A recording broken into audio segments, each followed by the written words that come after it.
Hi everyone, Dave here. Welcome to another episode of the podcast. Now the new Chesterfield FC season 22-23 is about to begin. Pre-season is done and we're getting into the competitive games. And first up is an away trip to Dorking Wanderers. Now a few days ago, Dan, who works with the club, was putting together some information for their matchday programme. So I had a chat with him about Chesterfield, so I thought it would be good to record a conversation with him about Dorking, and he was more than happy to oblige. Dorking have not been around that long, but have had loads of promotions over the last decade, also been heavily featured on YouTube in the Bunch of Amateurs series, which is an absolutely cracking watch, and also in Chesterfield's midfield now in Darren Oldaker. We have a player who was pivotal for them in their promotion last season too. So I caught up with Dan about all of those things and more to hopefully give you a bit of a rounded view of Dorking Wanderers before we play them on the first game of the season. As always, we are at Spy Legends on Twitter and Instagram, Legends of the Spy on Facebook, so please do get in touch about what you'd like to see on the podcast and I'll see what I can do. But fingers crossed for that first day of the season, and Dorking seem like a great club too, so I wish them all the best for the rest of the season, apart from those two games against us, obviously. But here we are with the latest episode of Legends of the Spire, with a preview of that game against Dorking Wanderers.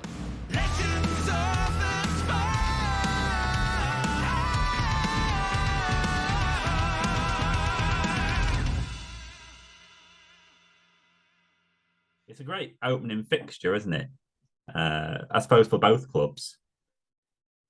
Yeah, absolutely. And I know that. I mean, they've got to have Chesterfield at home on the first one, and we've got Oldham away the following weekend. I mean, guys, yeah, fantastic. It's been the fixture generator's been kind to us there in terms of hitting the ground running. And obviously, it's going to be two very tough games, of course, but in terms of the occasion and getting going, it's no, fantastic. Yeah. It's not very often for the last few years we've had that. I think only really Maidstone and Ebbsfleet have properly packed out the away end. So yeah, to have that on day one will be amazing. Yeah. Yeah. So like, I suppose you can look at it two ways, can't you? Having like Chesterfield and then Oldham at the start of the season, because you can look at it, it's like, oh, you know, we'll both have new squads coming in. It's probably a good time to players, and obviously you're on like the high of coming up, so you should have the momentum in theory to hit the ground running. But then I suppose you could look at it another way and think, oh, you know, and maybe an easier game against someone else, maybe. But I suppose you can look at it both ways, can't you? It's 11 versus 11 at the end of the day.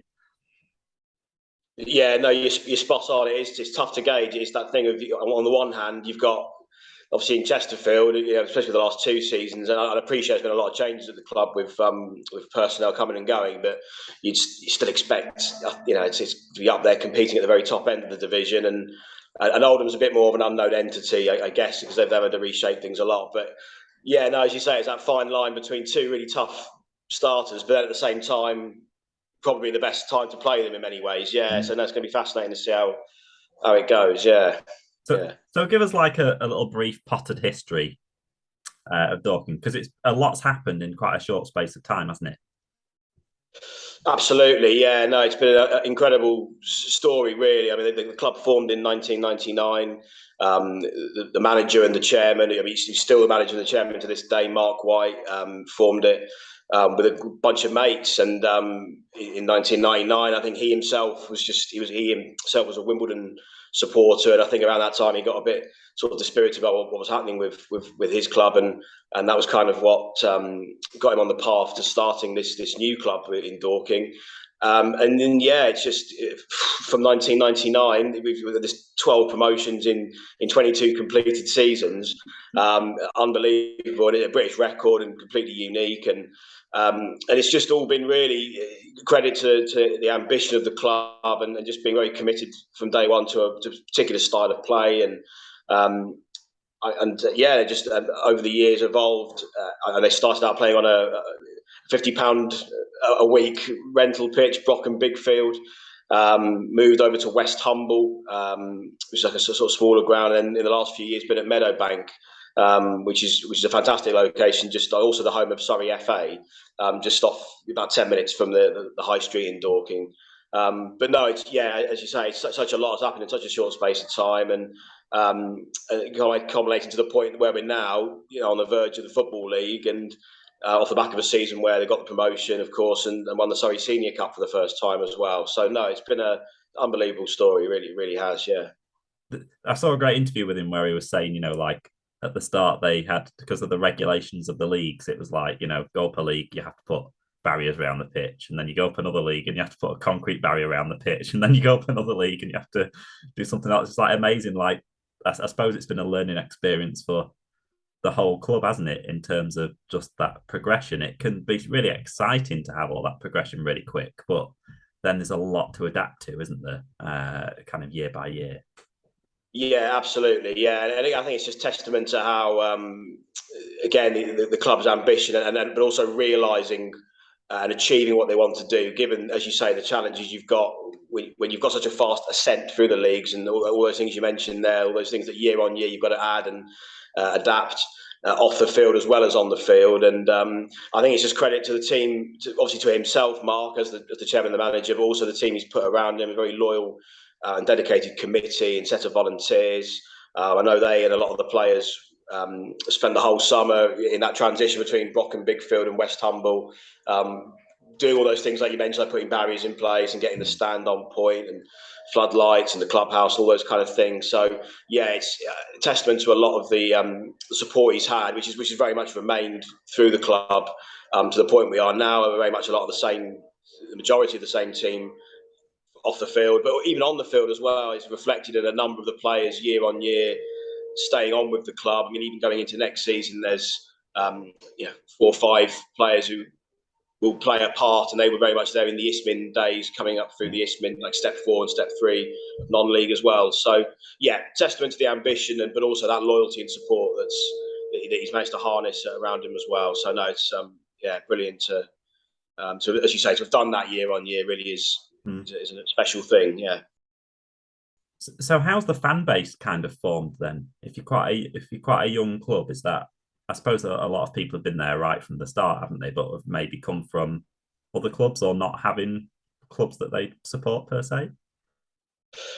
Yeah, I mean, around the time that Dorking Wanderers formed, it's just part of the story really, is that it came off at a time where Dorking FC, who had been going for a much longer period of time, and that they were coming to kind of the end of their time as, unfortunately, as a football club. The stadium fell into disarray a bit at that point, and they sort of folded around just around a few years into Wanderers kind of coming through. So there's that kind of crossover period with support there, and then just year on year, I think just increasingly the story, the uniqueness of the story appeals to more and more people, and certainly I'm sure we'll probably come on to it, but in more recent times, the documentary that's gone out on YouTube, a bunch of amateurs who've followed the club in the last 3 seasons for the National League, has had a massive impact as well in terms of, again, just capturing the essence of what the club's all about, as well as all the drama naturally of the last 3 years, and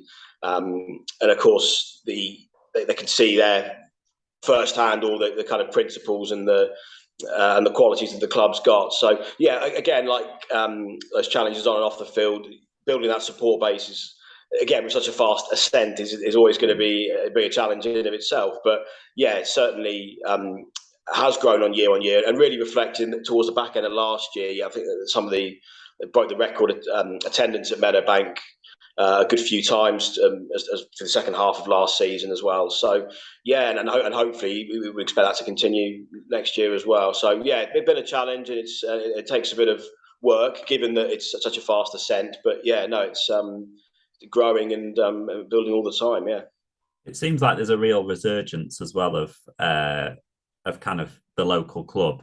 Kind of people going along and supporting them again now. I don't know whether that was like a pandemic thing or whether it's a VAR going into top level football or something like that. People just kind of seem to be searching out their local, whether that be a non-league club or a league club, a bit more, don't they? As you say, some of the things at the top end of football now with VAR, and I think you look at some of the things with some of these clubs now and transfers and and that gulf in money at the top end of football. I think, the appeal of non-league I definitely feel like it has increased in the last few years, and I've seen that through. And I'm based in Woking, and I can see that with a few of the teams around here. But Dorking, it's and again, I think with something like Dorking, where it's there's such a good style of football that they play as well, and I think.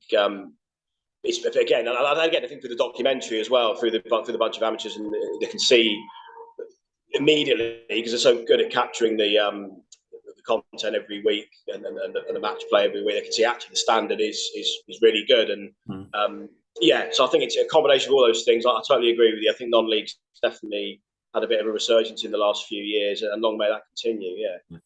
And like I say, we'll go on to the bunch of amateurs series, because I mean, I've been glued to it. Loads of other people have been glued to it. And obviously, it's a great, had a few seasons where it should have really gone up, but pandemic kind of put a stopper on everything for you. So it's kind of been, although you've had all those promotions in such a short space of time, it feels like the last 3 seasons, it's probably been something that should have been coming a bit sooner. But it's great to have all that on film, isn't it? And to have like an insight into the dressing room. And like you say, he's always impressing on the fact that he wants a certain style of play and things like that. So it must be great as for the supporters to have that connection, to actually see a bit more behind the scenes of everything. Well, that honesty and candidness, I think, is what's one of the most unique things with the club. I mean, to be that bold and kind of be as kind of warts and all and open about how you want to play and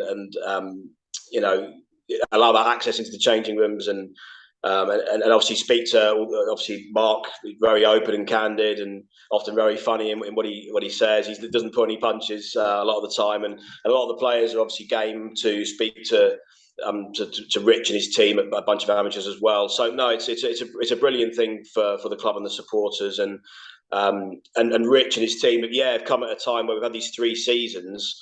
I mean, the first year, obviously, the last couple of months was difficult with COVID, got settled on the points per game. Wanderers ended up finishing 7th and got into the playoffs, but unfortunately got defeated in the semi-finals by Weymouth in the end. And then, of course, in the second year, it was quite heartbreaking, really, top of the league by 5 points with a game in hand. Around that midpoint, where of course they just pulled the plug, and that was it for that season, which is a real shame. And the team were playing so well at that point. Then of course we get to last year, and finally, in the most dramatic of circumstances, in the playoff final, do get over the line. And for Rich and his team, a bunch of amateurs to have been there throughout that whole journey of 3 years is incredible, really.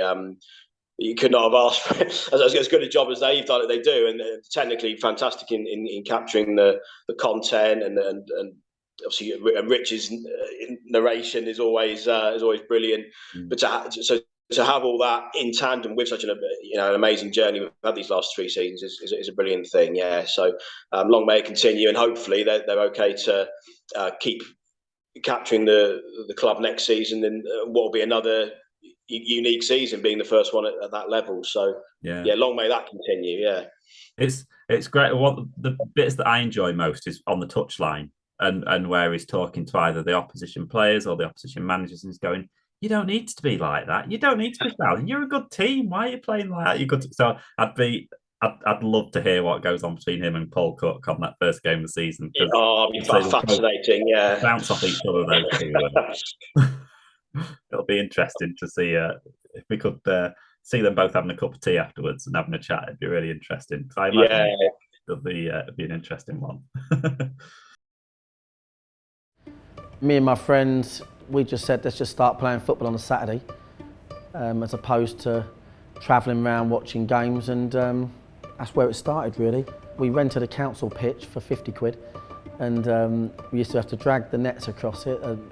Same old thing, people would turn up late so I didn't have to do it, and other people stood there on stools with the nets blowing in the wind, and standard park football stuff. We started in Division 5 of the Crawley District Football League.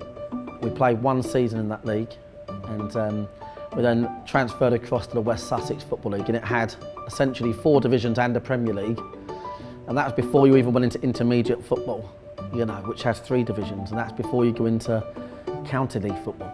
This club's got the most promotions in British football history. If we had the same number of promotions in the next 10 years as we had in the last 10 years, we'd be in the Premier League. That's a fact. And that was the sort of journey within that time. But you could not play a lower level of football if you tried. So, like, what can you expect then, style of football? It'll be interesting because Chesterfield with Paul Cook now, it's a very 4-2-3-1. It's passing, pressing. It's going to be quite high energy, which is a bit of a trait change from the previous boss we had. Obviously, with Dorking, they're going to want to pass and move the ball and things like that as well. So it's going to be an interesting matchup between these two teams, isn't it? Yeah, absolutely. And it really is going to be fascinating to see how Wanderers do get on in these first few weeks, because they're carrying on as a part-time club going into the division and sticking with that 3-5-2 formation that's carried them so far. And that's, obviously possession-based and playing out from the back, looking to get the ball into wide areas. So, yeah, to match that up with some of these the experience level of management, the experience level of players, and goes up. Of course, it goes up quite a big step, as we know. So, yeah, to be pitting the wits against Chesterfield on day one is going to be, and then Paul Cook will be fascinating in that sense. But I think even through pre-season, Mark has acknowledged, and they'll always look to the. It's not like the 3-5-2. They'll often go to four at the back when it comes to sort of match playing in game management and things like that. But I think he's certainly been more open in pre-season about that having to be acknowledged and used more as we go up to take this step up in division. So yeah, it'll be really fascinating to see just how he'll look to stay true to his principles, absolutely, and be competitive with that, but at the same time reconcile that with this big step up that we've got here, and how he tactically adjusts to that. Yeah, it'd be fascinating to see, really. Yeah. So where do you think in a league table you might kind of think you could get to in a league table this season? It really is hard to gauge. I know that that they certainly will be looking to be competitive, and they really won't be looking to settle with just survival. They certainly look to finish as high as they possibly can do. But again, you've got to reconcile that with the step up and the fact they're staying part-time, and they've retained a lot of the core team from last season as well. So I think really, I think a lot of supporters would be happy with a competitive campaign, competitive and mixing with the bigger teams, perhaps, looking for maybe a sort of finish around mid-table. I think a lot of fans would be happy with that, certainly, and be competitive.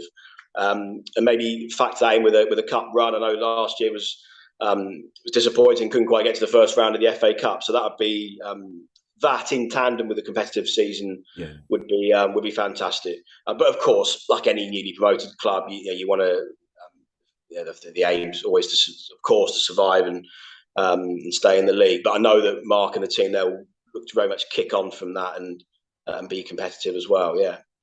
Like I say, that momentum that you've had over the previous few seasons, that should carry you a good way into the season on its own, in theory, because you look at teams like, I wouldn't want to be Scunthorpe coming down. I wouldn't be surprised if they ended up right near the bottom of the league, because we know as Chesterfield, if you come into this league on bad form, you sink like a stone really quickly. So it's almost the best.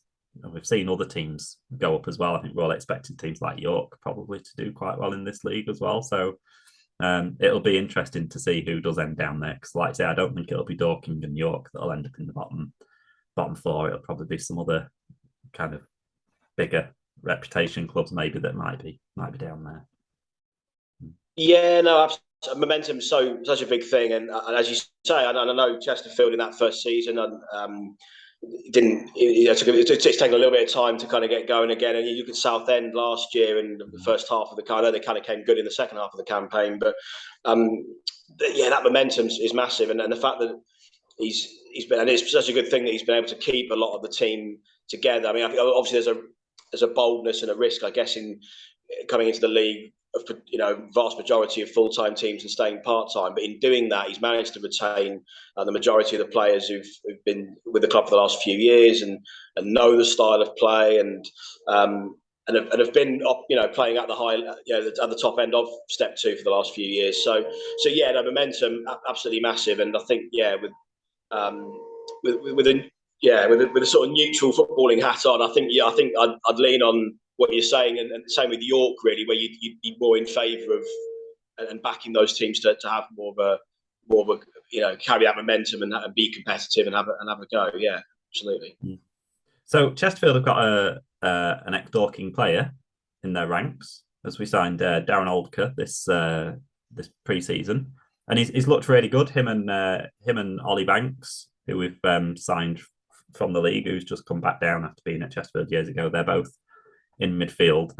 It's funny, they both look like they've both kind of got ponytails and look quite similar, but Ollie Banks is like 6'2" and he's a lot shorter, so he looks like a much smaller clone of Ollie Banks, but they look like a good partnership. So tell us a bit about him and what we can expect, what he was like for you guys. Yeah, so Darren Oldaker, he came in November time, so midway through the season, he joined the club. I know he'd previously been at Gillingham, where he played. I think at the time when Justin Edinburgh was at the football club, he had a good run in the team there, but left there and kind of drifted a little bit. I know he had a loan spell at Billericay, and he was at Welling and Hive Town. He's drifted a little bit, but he joined us in November of last year, and just immediately, and full credit to him, he adapted to the style of play very quickly, which is not always the case. It just has taken, particularly midfielders, has taken not always been that quick in adapting to the Wanderers style of play, but he got it straight away. And having arrived in early November, he was immediately became a fixture and a key member of the team. Went on a 10-game winning run through November and December, and he was right in the heart of that. And yeah, straight away, his technical ability was there for all to see. Excellent passing range, particularly good at spraying the ball into the channels and releasing the wide men. Like all good midfield players, that knack of finding space and having time on the ball. Being targeted increasingly as people kind of got weary of what he was about. You could see his quality in fending off players as well, and just being a really good playmaker and everything really flowing through him. So no, really, it was a fantastic signing. Towards the end of the campaign, I know his form slightly dropped off, and in tandem with Mark looking to use a bit more experience in that part of the field just at that time of the season. So Luke Moore, more experienced, a more aggressive player, came in towards the end of the campaign. But Darren played a massive part last season. I think there was always that expectation that come the summer, a more established National League side, or maybe even a Football League side, would come in for him. And I know Paul Cook, from seeing a couple of interviews, mentioned he had been tracking him for quite a while. So I think the move, as disappointing as it was from the Wanderers' perspective, I think the move away was anticipated, really. Yeah. So, but no, he certainly played a big part, and set pieces and penalties as well. I think he became the club's penalty taker as the season went on. Scored a few key goals, and was the match winner with a few free kick specials as well. I remember the home to Oxford earlier, as part of that 10-game winning run. One of those games 0-0, looking for a break of the deadlock, and he pulled out a brilliant free kick to be the match winner. So no, from Chesterfield perspective, got a great player, and from what I've heard with pre-season so far, he's looked good. Yeah, so no, it's hopefully he can, having had that spell drifting before he joined Wanderers, hopefully with his time at Chesterfield, he can carry on kicking on and keep moving forward. Yeah, great to see. So who are the danger men then for your team? Obviously, who should we be looking out for? Well, I certainly Alfie Rutherford.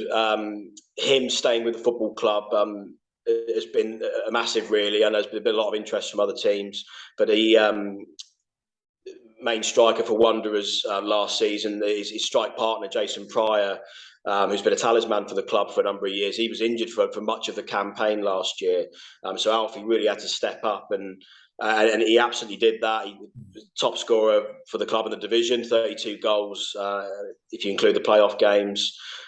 This really dynamic forward, scores all types of goals.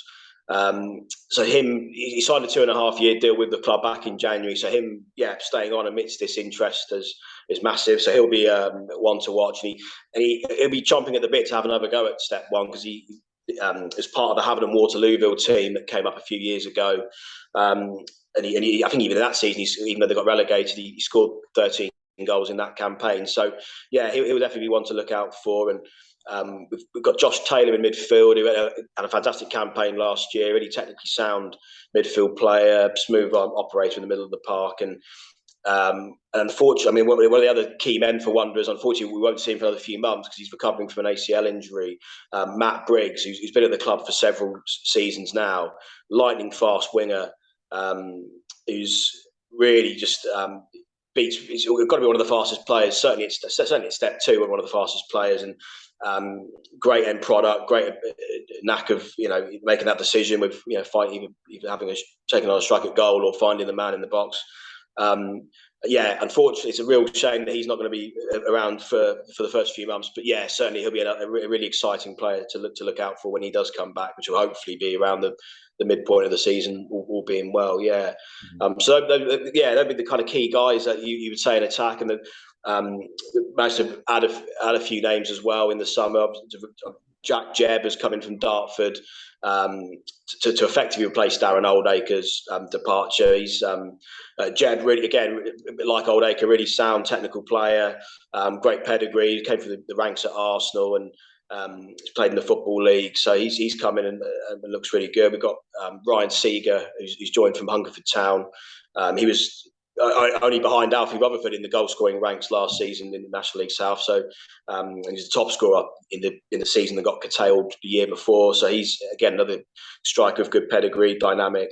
And we've also managed to bring in Adam Meckie as well, who's come in. He's a winger who's got real experience of playing at the top end of the National League. He's been with Bromley and Tranmere, and he was at Aldershot previously as well. So Adam Meckie's come in as another option on the wings, experienced player. So to have that with the likes of Luke Moore staying at the club and Barry Fuller, the captain, at the back, it's a good blend of players coming through and experience going into the campaign. Yeah.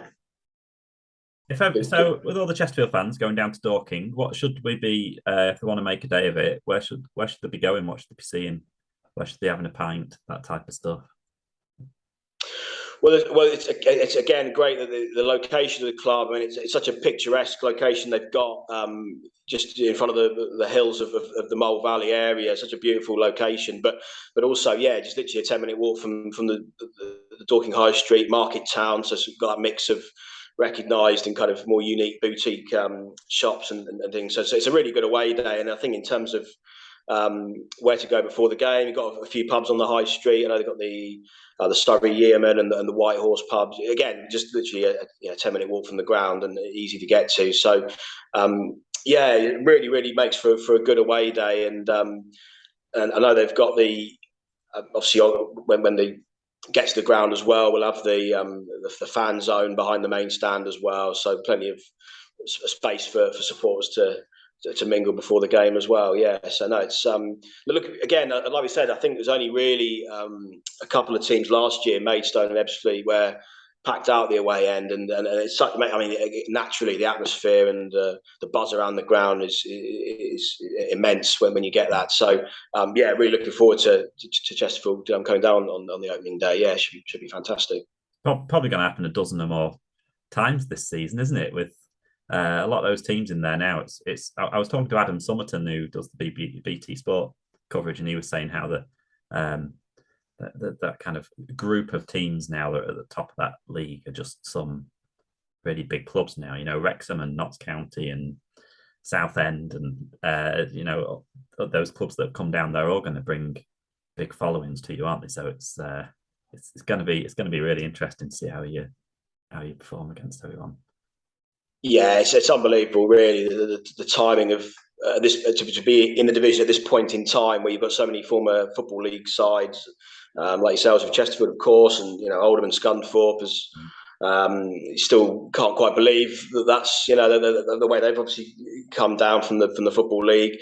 Of course, Wrexham and Southend, and even on a local level, actually, as well, for Wanderers, it's great because we've got Woking, sort of on the opposite side of Surrey, and we've got Aldershot, who are just down the road in Hampshire as well. So on that national level, but also locally for next season, going to be some great gates and some fantastic occasions for sure. Yeah, be brilliant. Great.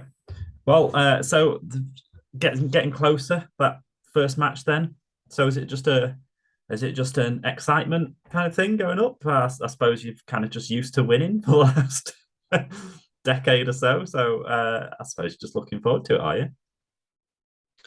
Well, I think that's the key with this season. The expectation, having had such an amazing run in recent times, and to have got to this level now, I think, like I was saying earlier on, as much as Mark and the management team will want the team to be competitive and give it a right go and look to mix it with the bigger teams in the division, I think given that you reconcile that with the run that the club has had and the period of adaptation that's going to be required, you can kind of go into the season more of that mindset of looking to enjoy the occasions and feel out the league and relax and kind of and see how far we can go.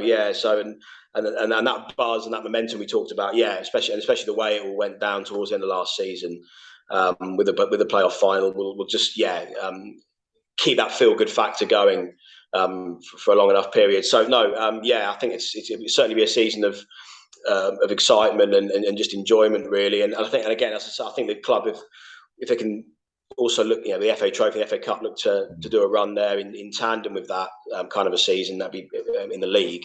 It'd make for a brilliant campaign. Yeah, brilliant. Well, great. Nice speaking to you, and we'll see you all at Dorking. It'll be an interesting first match, and who knows what'll happen. We shall see. I think it's that honeymoon start period of the season, isn't it, where you can we'll see how we go, and maybe after 10, 12 games when you can start thinking, right, now we get a picture of what's going to look like. But no, to have yourself, Chesterfield, come down on the opening day and have that followed up with the Oldham game the following week, I mean, it's fairy tale stuff to start the campaign. So no, everyone very much looking forward to it, and can't wait to get going now. Okay, so there we go. I hope you enjoyed the podcast this week. The talk is finished now and it's time for the season to begin. Let's hope that it's a positive result down at Dorking and a good performance too. And fingers crossed for a successful season this year. I think everyone's got a feeling that it could be a good one. But I'll be back next week with another podcast. So looking forward to seeing you then.